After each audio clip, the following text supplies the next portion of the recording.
What's up, movie fans? Got another ranking video for you, ranking movies and characters from worst to best. I want to thank everyone who checked out the Nightmare on Elm Street series that we ended up doing. I watched all those films and ranked the films from the worst Nightmare on Elm Street film to the best Nightmare on Elm Street film. And this is a sidecar video to that where I am going to be ranking the quality of the antagonist himself, the iconic Freddy Krueger, from the worst portrayals of Freddy to the absolute best portrayals of Freddy. And I was looking for a couple different things. I was looking for how the character was portrayed, how effective the character was in the film, how the character did against the protagonists in the movie, the special effects and makeup job on the character.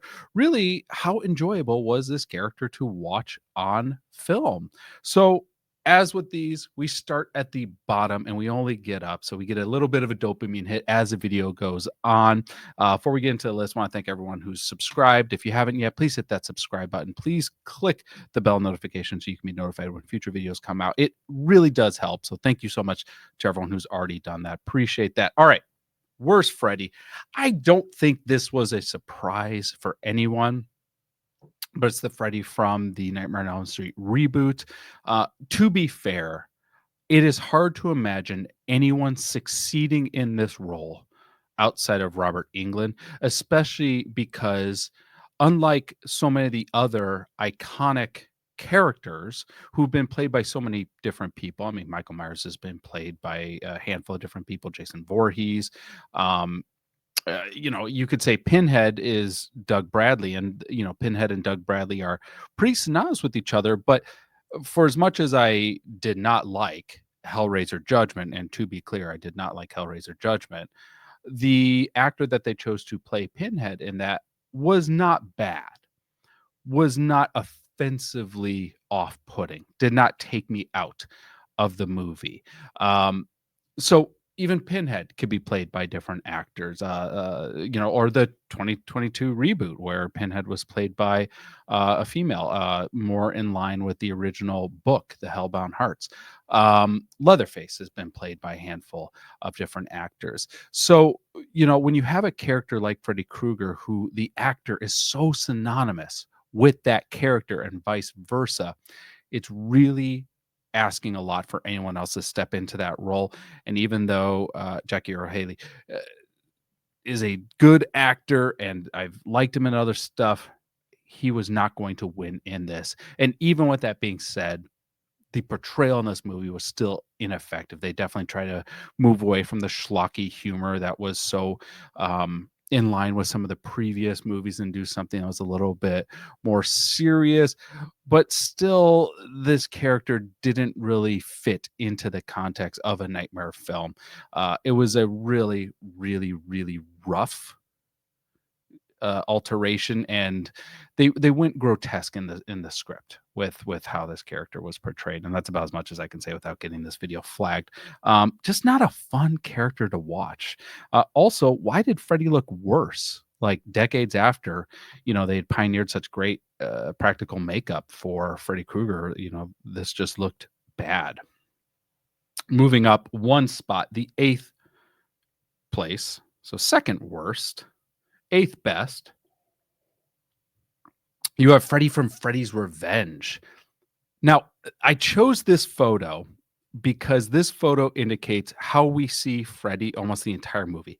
He is backlit almost the entire movie. And I can only guess it's because they didn't want to show the makeup. That'd be the only reason. It didn't make him look scarier, didn't make him look any more ominous. But in almost every scene, there's a strong light source behind him, and he is a silhouette or in shadow. And outside of that, he's more of a uh, Yoda-esque role in this, where he's trying to influence or trying to persuade the character. Freddy's Revenge, which upon rewatch had some good qualities to it, is more of a character piece on Jesse, and Freddy's kind of an afterthought. When Freddy does enter into the real world in the third act, which to be clear, doesn't make any sense and kind of breaks canon and breaks logic that are really established in the other movies. And he has all of a sudden two guard dogs with human faces and a demon rat or cat or something like that, and he's killed with a kiss. It not great, not Freddy's best moment. All right, but we can only get better from there. So moving up from there, in the seventh spot, we have Freddy from Freddy's Dead, part six in the series. This is the movie where they leaned fully into the comedy, fully into the schlockiness, fully into the satire of the Freddy role. But they went so far into it that you eliminated all the things that made Freddy interesting or unique or scary.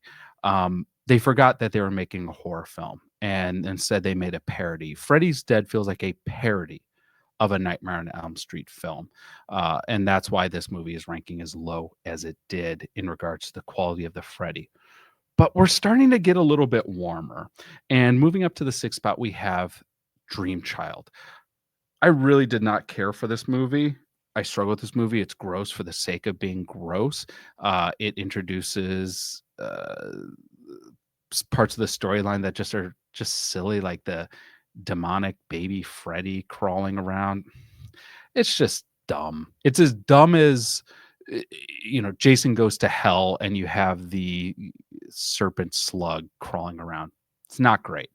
Also, this is the second time that this Freddy has faced the final girl, Alice. She beat him in the previous installment and she beat him again in this installment. So this Freddy lost to the same person twice. That's pretty weak sauce, Freddy. Sorry, bud. All right, middle of the road now. Number five, we have Freddy from Freddy vs. Jason. Now, I've said it a couple times. I said it on the Friday the 13th series. I said it in the Nightmare on Elm Street rankings. Freddy vs. Jason is not a Friday the 13th film. Freddy vs. Jason is a Nightmare on Elm Street film. Not a great Nightmare on Elm Street film, but a Nightmare on Elm Street film nonetheless. Freddy is the main character. He is almost the protagonist in this movie. He does the opening intro. He does all the voiceover. He's narrating this film. He's kind of the eye wink to the camera Victor at the end, kind of. This is a Freddy film. Now, this is a complete fan service film. There's not a lot of substance here. It's not really a scary film, but this I thought was a pretty decent balance of Freddy being a menacing villain whilst also having the comedy and the self-reflecting parody that makes Freddy a unique and interesting character. And I thought that Robert Englund did a pretty damn good job in this role. All right, moving up to number four, we have Freddy from A New Nightmare. Now, this Freddy looks very different from the other Freddys because this is like meta Freddy. It's Freddy who's actually a demon who enters the real world in the visage of Freddy Krueger. The thing I liked about this Freddy is this is one of the scariest Freddys. This is one of the most serious Freddy Kruegers. This is one of the seemingly most dangerous Freddy Kruegers. This is not a parody. This is not a joking character. This is a very demonic, dangerous, malevolent presence in this movie. Didn't care for the shift in the look. I wasn't sure about that. It looked too prosthetic. It looked too rubber, as opposed to some of the earlier films, which I think they really dialed in Freddy's look in a lot of these movies. But we have top three. Number three, the original, the OG from 1984, A Nightmare on Elm Street. I had so much fun rewatching this movie because it sets and redefines so much we think about when we think about the slasher franchise, and so many iconic moments are in this original movie from you know uh, Johnny Depp being pulled into the bed, to Tina being dragged up to the ceiling, to Freddy, pushing out through the wall over Nancy while she sleeps. The gloved hand coming up in the bathtub. This is Freddy at his most iconic. It is terrifying. It is creepy. It is still unnerving to this point to watch. Now, what is that? 40 years later?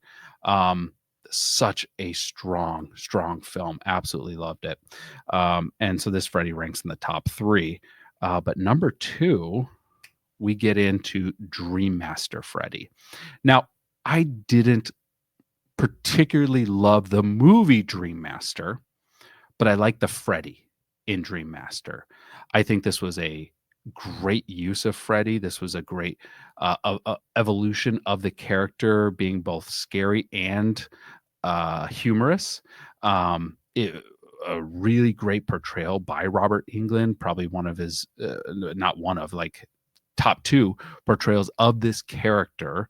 Um, Great makeup effects on him, which the makeup effects in this movie, which is part four, are far superior to the makeup effects in the movie that came out 1 year later. And also, this is the Freddy who, in my opinion, went up against the best final girl in the Nightmare series. Spoiler, because I haven't done that video yet, which is Alice. Alice is such a good final girl in this movie. Not a good final girl in part five. She's a phenomenal, she's a superb final girl in part four. And Freddy goes toe to toe with her in that movie. This is a really fun Freddy to watch. The scenes are inventive and creative and gross, but also still highly entertaining. And now we're down to number one. And if you've been doing process of elimination, you saw this coming. It is Freddy from Dream Warriors. This, I think, is the perfect culmination of all the things that we think of when we think of Freddy Krueger: the gore, the horror factor, the great practical effect makeup, with that levity, a little bit of that humor, and also a lot of very catchy one-liners in this movie. A lot of very iconic scenes in this movie that we attribute to the Freddy character, that I think are so integral to this franchise. It was interesting, kind of comparing franchise to franchise, and I'm sure you viewers have your opinions. Please put them in the comment section below. I found actually it was easier to rewatch the Friday the 13th series than it was to rewatch a lot of the Nightmare on Elm Street series. And it seems like the Nightmare on Elm Street series really start to create this chasm between the good Nightmare on Elm Street films, which were fun and enjoyable to watch, and the other Nightmare on Elm Street films, which are really towards the bottom. I would say that chasm exists. I'm right now working on the Hellraiser series. I just watched all the Hellraiser films. And you have the decent Hellraiser movies, and then there's such a massive drop between the decent ones and the not so good ones, and then the really, really, really, really bad ones. So when you get a movie like Dream Warriors, or like the original Nightmare on Elm Street, or to some degree, I would add in part four, um, it reinforces why this character worked. But this one, part three, it is very clear that this is such a great Freddy. So well acted, so well portrayed, so well written, and just the perfect homogenization of the horror and the gore factor with that levity and with that comedy. So I'm curious your rankings. Let me know in the comment section below how they line up to mine. I always love to hear from people who check out the channel. Please comment below. Thank you so much for tuning in. I think next week, why don't we do Final Girls from Nightmare films? Before I dive into the Hellraiser series, why don't we do Final Girls from the Nightmare movies? Then we'll dive into the Hellraiser series, do a couple on that, and then I've already started the Texas Chainsaw series. That one might be a slog. We'll see. Thank you so much for tuning in. Hope you're having a great week. We'll talk to you on the next screening. Take care, everyone.